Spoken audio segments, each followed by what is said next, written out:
बिस्मिल्लाहिर्रहमानिर्रहीम। अल्हम्दुलिल्लाहि वकफ़ा वसलामुन अला इबादिहिल्लज़ीना इस्तफ़ा अम्मा बअद। अऊज़ु बिल्लाहि मिनश शैतानिर रजीम। बिस्मिल्लाहिर्रहमानिर्रहीम। या अय्युहल्लज़ीना आमनू इत्तक़ुल्लाह वकूनू मअस सादिक़ीन।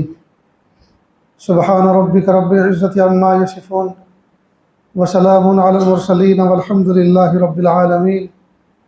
अल्लाहुम्मा सल्लि अला सय्यिदिना मुहम्मद व अला आलि सय्यिदिना मुहम्मद व बारिक वसल्लिम।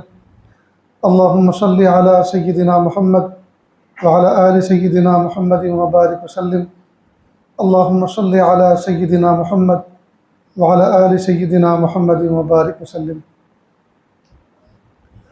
अल्लाह रब्बुल इज़्ज़त ने हम तमाम को अपनी कुदरत कामिला से पैदा फरमाया और अल्लाह ताला चाहते ये हैं कि मेरे बंदे मेरे फर्माबरदार बनकर रहें, जिन बातों के करने का हुक्म दिया वो करें और जिन बातों से मना किया है उनसे रुकें और मेरी खुशनुदी पाएँ। अल्लाह रब्बुल इज़्ज़त ने इंसानों की तरबियत के लिए अंबिया किराम का सिलसिला जारी फरमाया। चुनांचे मनशे खुदाबंदी को अंबिया किराम बंदों के सामने वाज़े करते थे, ख़ुद भी अमल का बेहतरीन नमूना होते थे और लोगों को अमल करने की दावत देते थे।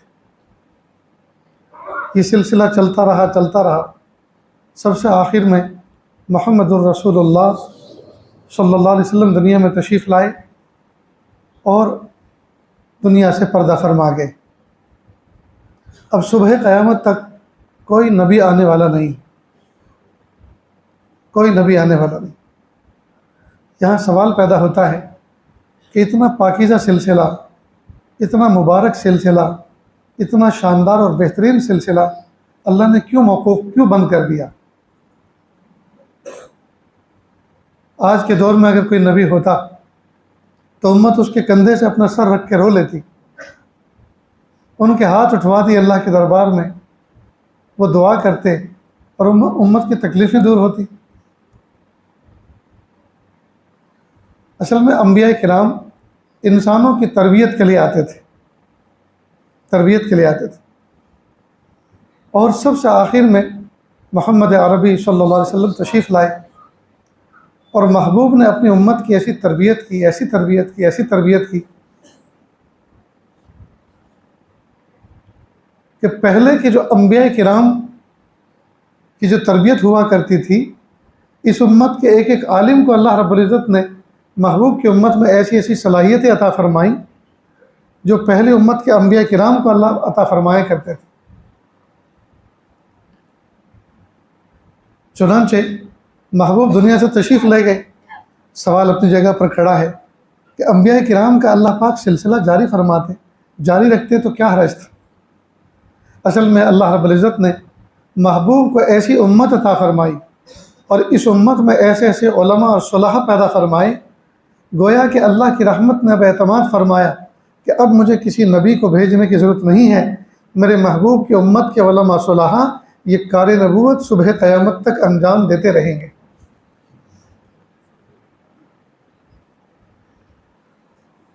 अब ये जो सिलसिला है, ये सिलसिला वो सिलसिला है जिसमें बंदे एक दूसरे के साथ ताल्लुक़ कायम करते हैं, एक दूसरे की सोहबत इख्तियार करते हैं और अल्लाह रब्बुल इज़्ज़त सोहबत पाने वालों को ज़ाय नहीं फरमाते। अल्लाह ताला ने कुछ इंसान को बनाया इस तरह का है कि इसके अंदर उन्स रखा है। इंसान को इंसान कहते हैं ना, इसके अंदर उन्स का मादा है। ये इंसानों से उनसियत रखता है, हैवानों से उनसियत रखता है, जमादात से उनसियत रखता है। इसलिए तो अल्लाह पाक ने फरमाया या अय्युहल इंसान, ए वो शख्स, ए वो ज़ात कि जिसके अंदर हमने उन्स का मादा रखा है। बेजान चीज़ों से उसको उन्स हो जाता है। जिस घर में रहता है, किराए के जिस घर में रहता है, अगर खाली करना पड़ जाए तो दरो दीवार को देख कर रोता है कि ये घर मुझसे छूट रहा है, इसमें मैंने इतने साल गुजारे, इसमें मेरे बच्चे खेल के बड़े हुए। किसी हॉस्टल में रहता है हॉस्टल में रहते हुए आदमी को उन्स हो जाता है, दरो दीवार को छोड़ते हुए आ बनती है। तो अल्लाह ताला ने इंसान के अंदर उनसियत रखी, फिर इंसान को मुकल्लफ किया कि वो नेकों की सोहबत इख्तियार करे। नेकों की सोहबत इख्तियार करने से अल्लाह रब्बुल इज़्ज़त नेकी के असरात इसके अंदर मुंतकिल फरमाते हैं।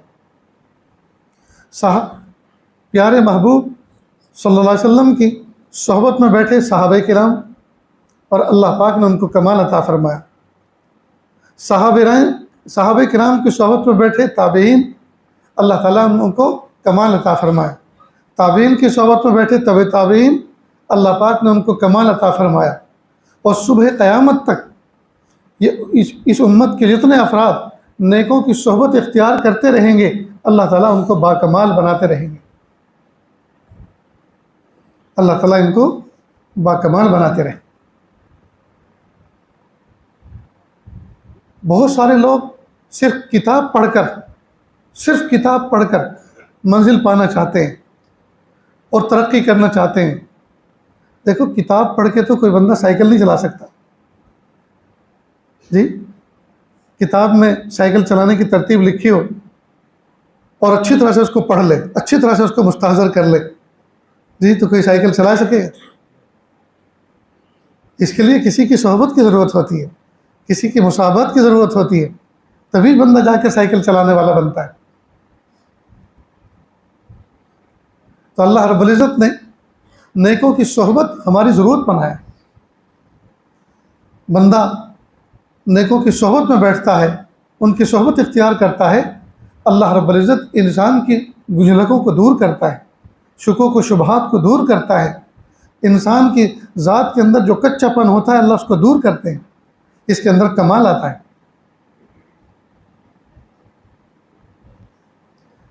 हज़रत ख्वाजा अज़ीज़ुल हसन मजज़ूब रहमतुल्लाह अलैह, हज़रत थानवी रहमतुल्लाह अलैह के अजल्ले खलाफा में से थे और महकमा तालीम में एक उनकी जिम्मेदारी थी। इनका मुरादाबाद जाना हुआ। मुरादाबाद में किसी जगह मुलाकात जिगर मुरादाबादी से हुई, तो जिगर मुरादाबादी ने इनको देखा तो हैरान हुए। कहा, आप तो हुकूमती ओहदे पे एक ज़िम्मेदार थे और ये आपने क्या दरवेशों वाला लिबास बनाया है? तो इन्होंने बताया कि मेरा ताल्लुक़ हज़रत मौलाना अशरफ अली थानवी रहमतुल्लाह अलैह से है, उनकी सोहबत में रहते हुए मेरी ये हालत हो गई। खैर, मुलाकात तो थी, एक मतलब पूछा, और हज़रत क्या हाल हैं?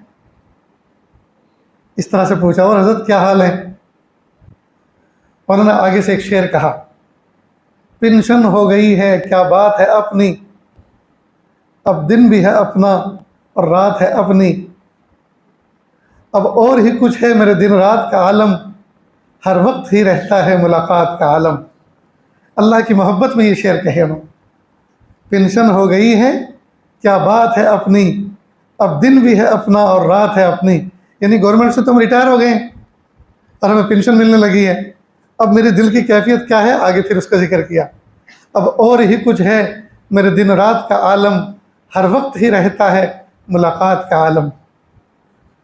इस शेर का जिगर मुरादाबादी पर बड़ा असर पड़ा और कहा, भाई मुझे भी अपने शेख से मिलाओ।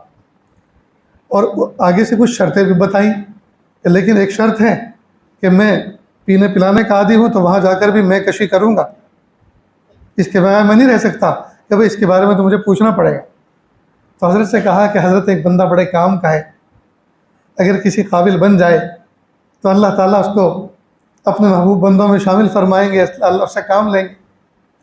वो आना चाहते हैं आपके पास, लेकिन उनकी जो शर्तें उनमें से एक ये है कि मुझे शराब पीने की आदत है, इसके बगैर मैं रह नहीं सकता, लिहाजा मैं वहाँ भी जाके पीऊँगा। हज़रत ने फरमाया, देखो भाई, ये जो खानक़ाह है जी, ये तो इसमें तो सबका हक़ है, लेकिन किसी मासियत के लिए तो मैं किसी को इजाज़त नहीं दे सकता कि वहाँ वो मासियत का काम करें। अलबत्ता वो मेरे ज़ाती मेहमान रहेंगे, मेरे घर पर रहें, और मेहमान तो कोई काफिर भी हो सकता है किसी का, से जाए कि कोई गुनहगार बंदा हो, और ऐसी आदत रखता हो, मेरे अगर वो ज़ाती मेहमान बनेंगे यहाँ आकर चाहे वो पी लें। खैर ये बात उनको पहुँचा दी गई, ये तैयार हुए, वहाँ पहुँचे। बस हज़रत थानवी रहमतुल्लाह अलैह के चेहरे पर नज़र पड़ी और दिल की दुनिया बदल गई, और इरादा कर लिया कि नहीं पीना, अब नहीं पीना। अल्लाह की शान, दिल की दुनिया में हलचल मची। हज़रत की सोबत याफ्ता हुए, हज़रत की बातें सुनते थे, दिल में जहन नशी करते थे। फिर हज़रत से अपने लिए 3 दुआ करवाई।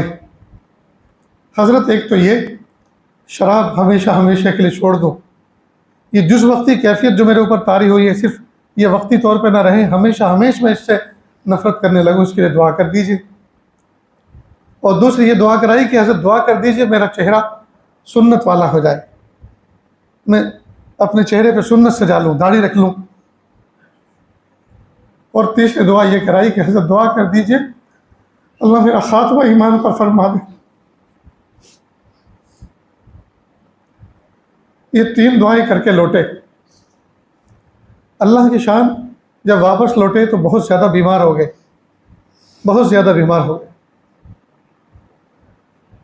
लोगों ने जब सुना कि इन्होंने शराब पीना छोड़ दिया और चेहरे पे दाढ़ी सजा ली, तो दूर दूर से लोग सफ़र करके सिर्फ इनको मिलने के लिए और देखने के लिए आते थे। और आखिरी वक्त तो इनका बहुत अच्छा गुजरा। कहते हैं सजदे की हालत में मौत आई थी।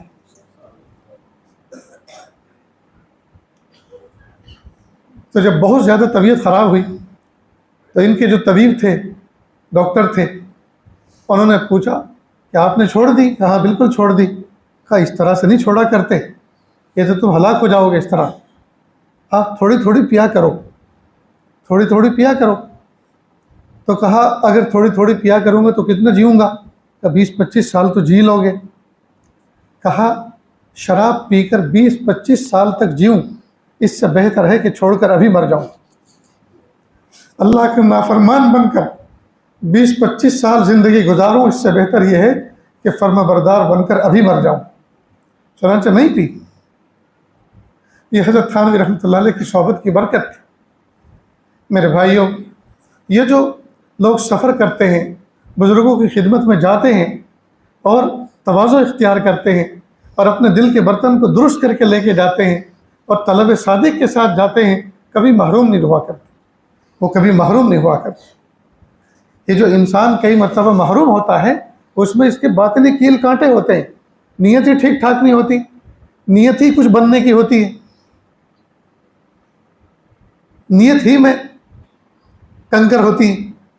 तो बताइए, जब पहले से नीयत ही साफ नहीं है, मादी फ़ायदे हैं, शोहरत है और न जाने क्या क्या कील कांटे लेकर गए हैं, तो फ़ायदा सोहबत का होगा क्या? आम तौर पर देखा यह गया है, आजकल बहुत से मुरीदीन मुताल्लिक़ीन वो बैत होते हैं और बैत होने के साथ अपने ज़ाहिर पे खूब मेहनत करते हैं, अपने आप को सोना सजीला ऐसा बना देते हैं कि सारी दुनिया उनको शेख समझने लगती, अपने आप को मिटाते नहीं। और जितनी मेहनत अपने ज़ाहिर के बनाने पे करते हैं, उससे आधी से आधी भी अगर बातिन के बनाने पे मेहनत करती तो कब से काम बन चुका होता। बस छोटा हो या बड़ा, आमी हो या आलिम, हर शख्स इसी फिक्र में है कि मैं किसी मकाम पे पहुंच जाऊं। तो मकामात तलाश किए जा रहे हैं, मनासिब तलाश किए जा रहे हैं और ज़ाहिरी वजाहत ढूंढी जा रही। अपने बातिल के कील कांटों को दूर करने की मेहनत नहीं हो रही, अपनी ज़ात पे मेहनत नहीं हो रही, अपने अंदर सिफ़ात पैदा करने पे मेहनत नहीं हो रही, रातों को उठने की, तहज्जुद की तौफीक नहीं मांगी जा रही, उसके लिए कोई हल नहीं मांगा जा रहा, उसके लिए दुआ नहीं कराई जा रही, उसके लिए कोशिशें और तदबीरें नहीं की जा रही, सच बोलने की मशक नहीं की जा रही, मेहनत नहीं की जा रही, इसके लिए दुआ नहीं की जा रही, इसके लिए हल नहीं पूछा जा रहा। बस ज़ाहिरी बनावट में हर शख्स बना फिर रहा है। इसलिए सोहबत की बरक़ात हैं। अगर कोई आदमी सिद्क़ दिल के साथ, सच्चे दिल के साथ, नेक नीयत के साथ, नेक इरादों के साथ किसी के हवाले अपने आप को कर देता है और उसके ज़ेरे साया बैठ जाता है और सोचता है कि जो मुझे कुछ कहेंगे मैं वो करूँगा, चाहे वो मुझ पर शाख ही क्यों ना गुजरे, चाहे वो मुझ पर जी चाहे वो मेरे लिए दिल आजुर्दा करने वाली बात ही क्यों ना हो, लेकिन मेरी इस्लाह उसी में है, मुझे हर चीज़ बर्दाश्त करनी।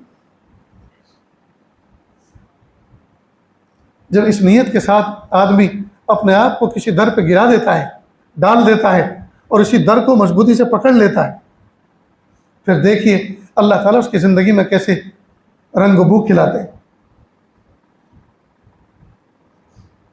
बाज़ लोग तो सिर्फ घूमते फिरते हैं और जब मुलाकात के लिए आते हैं तो फिर अपनी साबिक़ा मुलाकातों के तज़किरे करते हैं, मैं उनके यहाँ भी गया था, उनसे मेरा ताल्लुक़ है, बड़ी मोहब्बत करते हैं मुझसे, उनसे भी मेरा ताल्लुक़ है, उनसे मैं हरम में मिला, उनसे मैं उम्रे पे मिला, उनसे मैं फ़लाँ जगह मिला, उनसे उनके मकाम पे मिला, उनसे मैं सफ़र में मिला, वो हमारे यहाँ आए हुए थे, मैं उनके साथ रहा। अब ये पता नहीं ये लिस्ट गिनाने से कौन सी अपनी काबिलियत दिखाना मकसूद होती है, या क्या चीज़ सुना कर क्या चीज़ हासिल करना मकसूद होती है, वल्लाह आलम। यकगीर और महकम गिर, एक दर को पकड़ो और मजबूती से पकड़ो, एक दर को पकड़ो और मजबूती से पकड़ो और समझो कि मेरा नफ़ा इसी में, मेरे नफ़ा इसी में। फिर अगर किसी की सोहबत इत्तेफाक से नसीब हो भी जाए और कहीं जाना हो भी जाए, वहाँ भी यही सोचो कि जिससे के दामन से मैंने अपने दामन को वाबस्ता किया है, उनकी दुआओं की बरकत से, उनकी सोहबत की बरकत से जो कुछ मेरे अंदर तब्दीली आ रही है, यहाँ जो मैं बैठूँगा, यहाँ जो मुझे नफ़ा पहुँचेगा, ये भी उन्हीं की सोहबत की बरकत से नफ़ा पहुँचेगा, उनकी दुआओं की बरकत से मुझे नफ़ा पहुँचेगा। शाह अब्दुल कादिर जिलानी रहमतुल्लाह अलैह के पास एक आलिम फाजिल नौजवान आए और आकर कहने लगे, हज़रत मैं अपनी इस्लाह के लिए आपके पास आया हूँ, मुझे कबूल फरमा लें। हज़रत ने एक जगह बता दी, यहाँ आप रहें और जब मजलिस हुआ करे उस मजलिस में बैठा करें, जो मामूलात हैं उनको समझ लें, उन मामूलात में शिरकत करें। अल्लाह की शान एक लंबे वक्त रहे। शाह अब्दुल कादिर जिलानी रहमतुल्लाह अलैह ने एक मतलब उनसे कहा कि भाई कब तक पड़े रहोगे, जाओ लोगों को अल्लाह अल्लाह कहना सिखलाओ, दिन का काम करो। इन्होंने कहा कि हज़रत कोई नसीहत फरमा दीजिए। करे क्या नसीहत की ज़रूरत है, इतने दिन तक यहाँ रहे, तुमने क्या सीखा, जाओ।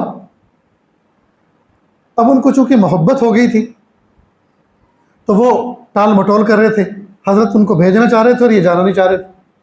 और जब जब हज़रत कहते जाओ तो वो कहते हज़रत कोई नसीहत करो, और हज़रत नसीहत करने में पसोपेश करते, कोई नसीहत नहीं कर रहे। एक मरतबा फिर कहा कि भाई जाते क्यों नहीं तुम, कब तक पड़े रहोगे, कि हज़रत चला जाऊँगा, बस नसीहत फरमा दीजिए। हज़रत ने देखा कि अब नसीहत सुनने की तलब पैदा हो गई। अल्लाह अकबर कबीरा। इन बुज़ुर्गों की कैसी कैसी नज़र थी।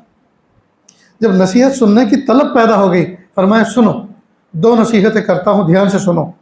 एक तो खुदाई का दावा मत करना और दूसरा नबूवत का दावा मत करना।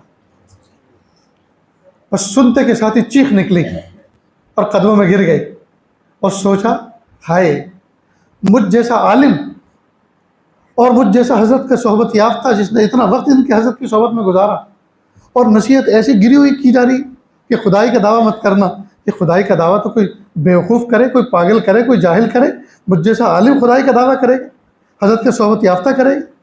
और नबूवत का दावा मत करना, इसका मतलब ये कि हज़रत को न मेरे ज़ाहिरी इल्म पर एतबार है और न मेरे बातिन पर एतमाद है। जब ऐसी नसीहत की तो अब फिर वो जाने का फ़ायदा ही किया, लिहाजा आप सारी ज़िंदगी इनके कदमों में गुजार देता हूँ। खूब रोए, खूब रोए, खूब रोए। रो रो के जब खामोश हुए, हज़रत ने कहा खड़े हो जाओ। आंसू पूछे और फिर कहा, लगता ये है मंशा नसीहत नहीं समझे, मैंने जो नसीहत की है उस नसीहत का तो मंशा नहीं समझे। खुदाई का दावा मत करना, इसका मंशा ये है कि आप अपनी तबीयत के अंदर ऐसी बात पैदा मत होने देना, मैं जो कहूँ वही हो और जिसका मैं इनकार करूँ वो ना हो। इसलिए कि ये शान तो अल्लाह की है, इंशा अकुन व इंशा लम यकुन। अल्लाह चाहते तो होता है, नहीं चाहते तो नहीं होता। बहुत से लोगों के अंदर ये किब्र होता है ना, कहते हैं ना मैं जो कह रहा हूँ वही करो। आपकी तबीयत के अंदर अगर ऐसा मिजाज बन गया है, ये दरहकीकत ये दावे खुदाबंदी। आप बंदे बनकर रहें, तवाज़ो के साथ रहें, अपने आप को खुदा ना बनाएं। और नबूवत का दावा मत करना, इसका मंशा ये था कि वक्त का नबी जो बात कहता है वो हक़ होती है, वो सच होती है, और उसके अगेंस्ट में, उसके मुकाबले में जो बात कही जाती है वो बातिल होती है। तो अपनी तबीयत के अंदर ऐसी कैफियत को पैदा मत होने देना कि मैं जो कह रहा हूँ वही सच है, वही हक़ है, और जो मेरे मुकाबले में कहा जा रहा है वो बातिल है। और जब ये बात कही तो या तो वो रो रहे थे या हमारे खुशी के जी चेहरा खिल गया कि तो बहुत कीमती नसीहत है, इसकी तो मुझे कदम कदम पे ज़रूरत पड़ेगी, कदम कदम पे ज़रूरत पड़ेगी। हज़रत नसीहत फरमाई, फिर वहाँ से वो नसीहत सुन कर गए। तो ऐसे थे सोहबत पाने वाले, और ऐसे थे सोहबत पाने वालों को नसीहत करने वाले। बहरहाल जब बंदा सिद्क़ दिल के साथ किसी की सोहबत इख्तियार करता है जी, और कामिल तलब के साथ रहता है, और एक एक चीज़ को दुरुस्त करता है, एक एक चीज़ को दुरुस्त करता है। आजकल तो गफलत का ये हाल है, गफलत का ये हाल है कि मैं आपको क्या बताऊँ। सिर्फ चेहरा देख कर थोड़ी देर के लिए, एक दो लम्हे के लिए हुजूरी नसीब होती है, उसके बाद कहाँ चले गए यही पता नहीं चलता। मैं कई दफ़ा मस्जिद में दाखिल होता हूँ, जगह जगह पे जाना होता है, सफ़र होते हैं, मस्जिद में दाखिल होते हैं तो बहुत से लोग जूते उठाते हैं, तो मैं बराबर उनका चेहरा देखता हूँ। फिर मैं कहता हूँ कि आप बयान के बाद मुझे मिल भी जाएंगे, आपने मेरे जूते उठा तो लिए हैं, आप मुझे मिल भी जाएंगे। इसलिए कि जूते उठा के वो ऐसे महफूज करके रख देते हैं कि वो किसी को मिलते ही नहीं, और वो तो किसी को मिलता ही नहीं। जो जूते रख के गया है वो तो किसी को मिलता ही नहीं, और उसकी पूरी कोशिश बात की होती है कि मुझे ही मिले, किसी को ना मिले, और वो खुद गायब हो जाता है, फिर ढूंढते रहो।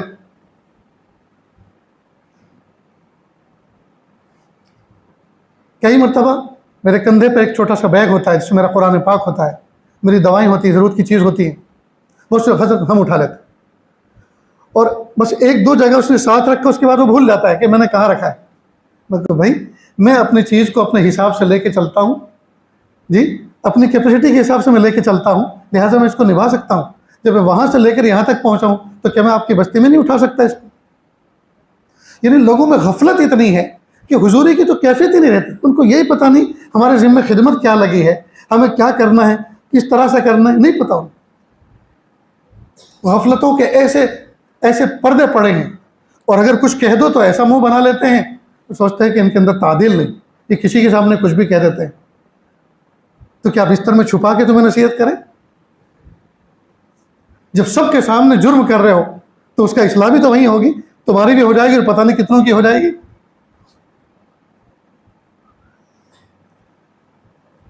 तो सोहबत इख्तियार करने के भी कुछ आदाब हैं।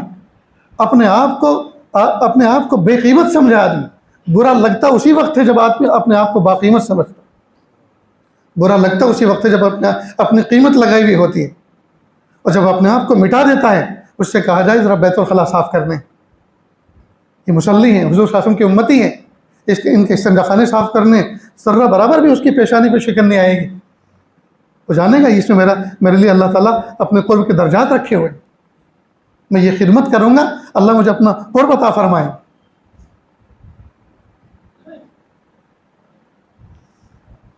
बहरहाल सोहबत की अपनी जगह एक तासीर है,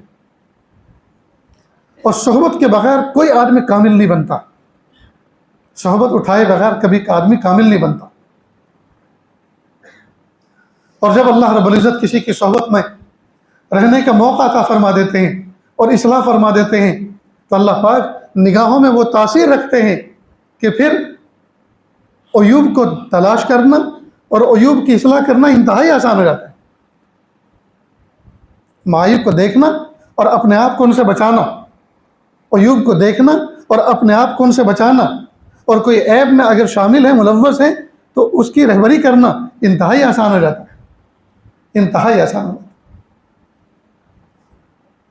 कहते हैं खुरासान के अंदर एक बादशाह था, उसने एक महल बनाया और बड़ा आलीशान बनाया, और जब वो मुकम्मल फर्निश हो गया, मुकम्मल हो गया, तो उसने एक मरतबा दावत नज़ारा दी और कहा आज पब्लिक के लिए इसको खोला जाता है, लिहाजा आकर इसको देखो, और अगर इसमें कोई ऐब हो तो वो भी बताओ, इसके अंदर अगर कोई ऐब हो तो वो भी बताओ, तुम्हें इनाम मिलेगा।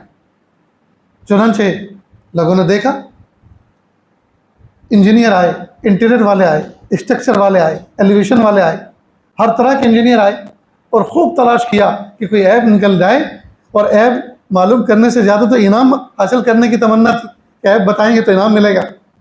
लेकिन सुबह से शाम तक सर पटक पटक के मर गए, नहीं मिला कोई ऐब। सूरज गुरूब हुआ चाहता था, सफ़ेद रीश एक बूढ़े जा रहे थे सामने से। उन्होंने पूछा कि भाई क्या बात है, कैसी भीड़ है? कि हज़रत जल्दी आओ, बादशाह का महल खुला हुआ है, बंद हो जाएगा गुरूब के बाद, उसके बाद पब्लिक के लिए कभी नहीं खुलेगा, आज आम जियारत के लिए खुला है, देखो और लुत्फानंदोज हो, और अगर इसमें कोई ऐब हो तो वो भी बताओ, बादशाह इनाम देगा। कहा कि अच्छा। तो उन्होंने एक नज़र करके यूँ देखा और यूँ नज़र करके कहा कि भाई इसमें 2 ऐब हैं। अब सारे के सारे लोग मुतवज्जे हुए कि एक नहीं, आधा नहीं, 1.5 नहीं, पूरे 2। तो बादशाह ने कहा क्या ऐब है? तो फ़ौरन कहा कि एक तो ये हमेशा नहीं रहेगा, इसमें एक ऐब ये है, ये हमेशा नहीं रहेगा। जो इतना खूबसूरत है, इतना शानदार है, तो इसका कमाल तो ये था कि ये हमेशा रहता, इसकी खूबी तो ये थी हमेशा रहता, लेकिन ये तो फ़ानी है, ये तो हमेशा रहने वाला नहीं है, इसलिए एक तो ऐब इसमें यह है कि ये हमेशा नहीं रहेगा। सबने तालियां बजाई कि वाह वाह क्या बात पकड़ी। बादशाह भी बड़ा खुश हुआ और कहा दूसरा, बादशाह की तरफ देख कर कहा दूसरा ऐब यह है कि तू भी इसमें हमेशा नहीं रहेगा, तू भी इसमें हमेशा नहीं रहेगा। देखो, जाहिर भी लोगों की नज़र जाहिर को तकते रही और ढूंढती रही, लेकिन उसमें कोई ऐब नज़र ना आया। लेकिन जो बातिन भी था, जिसने अपने बातिन को साफ किया था, मुसफ़ा मुज़क्का मुजल्ला किया था जी, फ़ौरन ऐब पर नज़र पड़ी।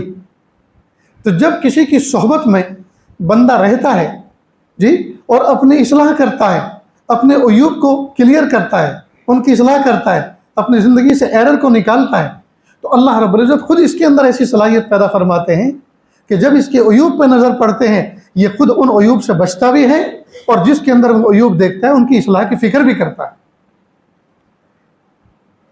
अल्लाह ताला सालेह भी बना देते हैं और मुसलह भी बना देते हैं। किसी की सोहबत की बरकत से अल्लाह ताला इसको नेक भी बना देते हैं और नेक बनाने की सलाहियत भी अता फरमा देते हैं, नेक बनाने की सलाहियत भी अता फरमा देते हैं।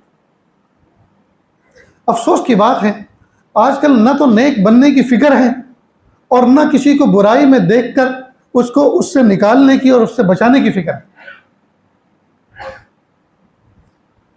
अफ्रीका के अंदर एक इलाका है जिसका नाम है ज़ीरस्त। वहाँ हमारा जाना हुआ, एक नौजवान बच्चा बैत हुआ, गुजराती का रहने वाला, एक ज़माने से वहाँ मुंतकिल हो गया। उसने बताया कि हज़रत, मैं पहले गैरों की महफिल में भजन गाया करता था और मेरे वालिद साहब बला नोश थे, बहुत शराब पिया करते थे। हमारे इलाके में एक शख्स थे, वो हमें जमात में ले गए, मेरे वालिद साहब को भी ले गए, और वालिद साहब शराब के आदी थे और नशे की हालत में लेकर गए। और मस्जिद के बाहर कोई दरख्त था, कोई चबूतरा सा था, कहा वहाँ सोते रहो, वहाँ पड़े रहो, मस्जिद में मत आना, खाना हम वहाँ भेजते रहेंगे। और कहा वो नेक दिल आदमी थे जो हमें लेकर गए थे। यहाँ तक कि वालिद साहब को शराब की थैली कहीं से ख़रीद के लेकर आते और वो शराब पिलाते, लाकर उनको देते। 3-4 दिन तक ये सिलसिला चलता रहा। कोई मुबारक रात आई, 15वीं शाबान थी, ये 27वीं शब थी। उस शख्स को तनब्बु हुआ, उस शराबी को जो दरख्त के नीचे पड़ा हुआ था उसको तनब्बु हुआ। कहा हाय, लोग मस्जिद में बैठकर अल्लाह को पुकार रहे हैं, अल्लाह को याद कर रहे हैं, और मैं नाफरमानी की हालत में यहाँ पड़ा हूँ। वो दरवाजे पर आया, भाई मुझे अंदर ले लो, मुझे अंदर बुला लो। कहा हरगिज़ नहीं, इस हालत में तो अंदर नहीं ले सकते, सच्ची तौबा करो यहाँ खड़े होकर, सच्ची तौबा करो, फिर हम तुम्हें नहलाएंगे, गुस्ल कराएंगे, तुम्हें वुज़ू कराएंगे, उसके बाद मस्जिद की जमात खाने में शामिल करेंगे।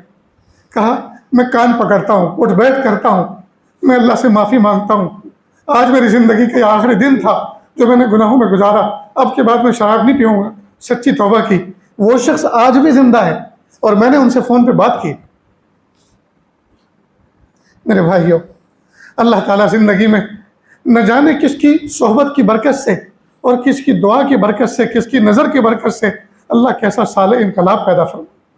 इसलिए दोस्तों, सुलहा की सोहबत इख्तियार करें, और अपने आप को मिटा कर लेकर जाएं, अपनी कीमत लगा के ना जाएं और सोचें जो कहेंगे वो करेंगे, जो समझाएंगे उसको समझेंगे, जो इस्लाह करेंगे उस इस्लाह को कबूल करेंगे।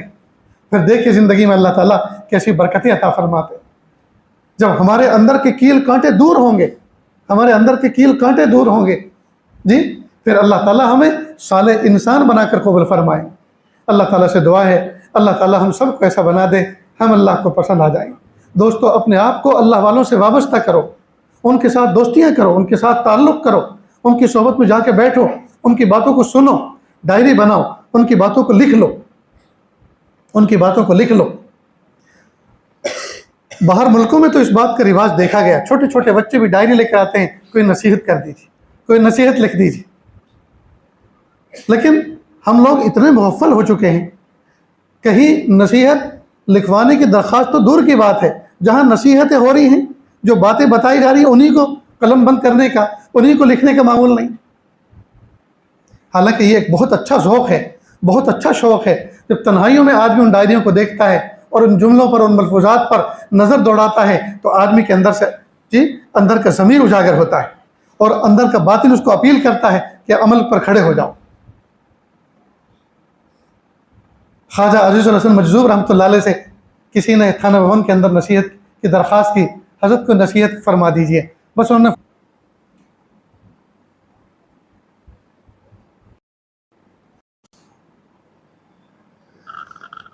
किससे मांगे कहाँ जाए किससे कहें, और दुनिया में हाजत रवा कौन है बेखबर क्या खबर तुझको क्या कौन है। जब तुलेंगे अमल सबके मीज़ान पर, जब तुलेंगे अमल सबके मीज़ान पर, तब खुलेगा कि खोटा खरा कौन है। जब तुलेंगे अमल सबके मीज़ान पर, तब खुलेगा कि खोटा खरा कौन है, तब खुलेगा कि खोटा खरा कौन है।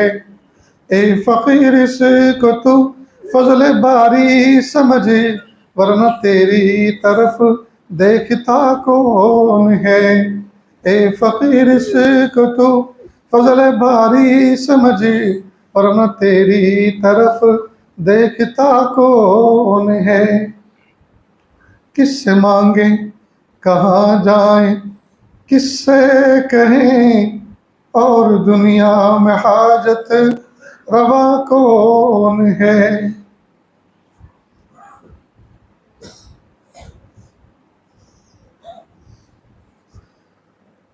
ला इलाहा इल्लल्लाह सुब्हानल मलिकिल आलिल वहाब। हाथ उठा लीजिए, दुआ कर लें। बिस्मिल्लाहिर रहमानिर रहीम।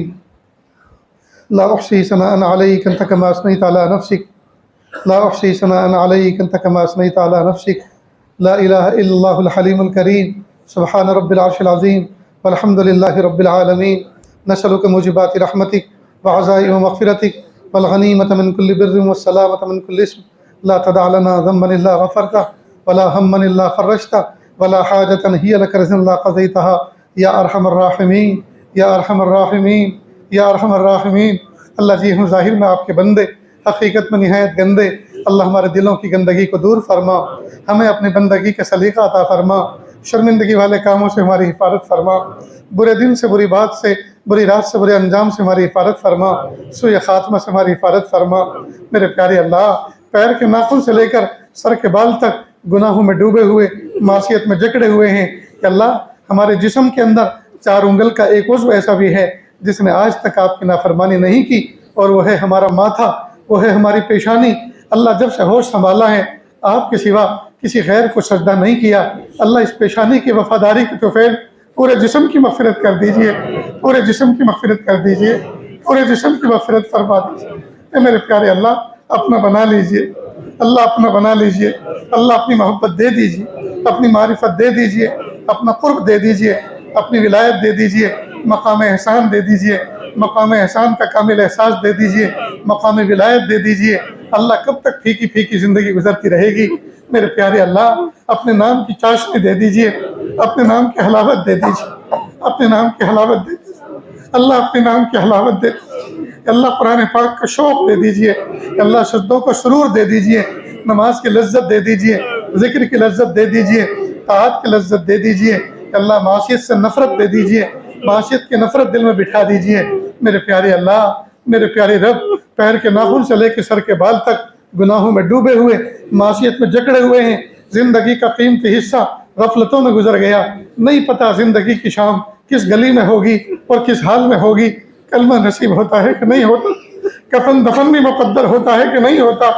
ए मेरे प्यारे अल्लाह, माफ़ कर दीजिए, माफ़ कर दीजिए, माफ़ कर दीजिए, माफ़ कर दीजिए, माफ़ कर दीजिए, माफ़ कर दीजिए, माफ़ कर दीजिए, माफ़ कर दीजिए, अल्लाह जी माफ़ कर दीजिए, अल्लाह जी माफ़ कर दीजिए, अल्लाह जी माफ़ कर दीजिए, अल्लाह जी माफ़ कर दीजिए, अल्लाह जी माफ़ कर दीजिए, माफ़ कर दीजिए, माफ़ कर दीजिए, माफ़ कर दीजिए, अल्लाह जी माफ़ कर दीजिए, अल्लाह जी माफ़ कर दीजिए, अल्लाह जी माफ़ कर दीजिए, अल्लाह जी माफ़ कर दीजिए, माफ़ कर दीजिए, माफ़ कर दीजिए, माफ़ कर दीजिए, माफ़ कर दीजिए। अल्लाह गुनाहों में डूबे हुए, आप माफ़ नहीं करेंगे तो कौन माफ़ करेगा? आपके दर के सिवा कोई दर नहीं, आपके घर के सिवा कोई घर नहीं।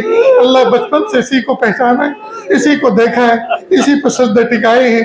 ए मेरे प्यारे अल्लाह, ए मेरे सोने अल्लाह, माफ़ कर दीजिए, माफ़ कर दीजिए। अल्लाह अगर आपने माफ़ न किया, रमज़ान के तीनों अशरे भी गुजर गए, अल्लाह नफ्स हंसेगा, शैतान मुस्कुराएगा और कहेगा कि इतना लंबा रमज़ान के वक्त गुजारा, तुम्हारे रब ने तुम्हारी मग़फ़िरत भी न की, काश के हमारे बन कर रहते तो कम से कम इंजॉय करते, मज़े पाते।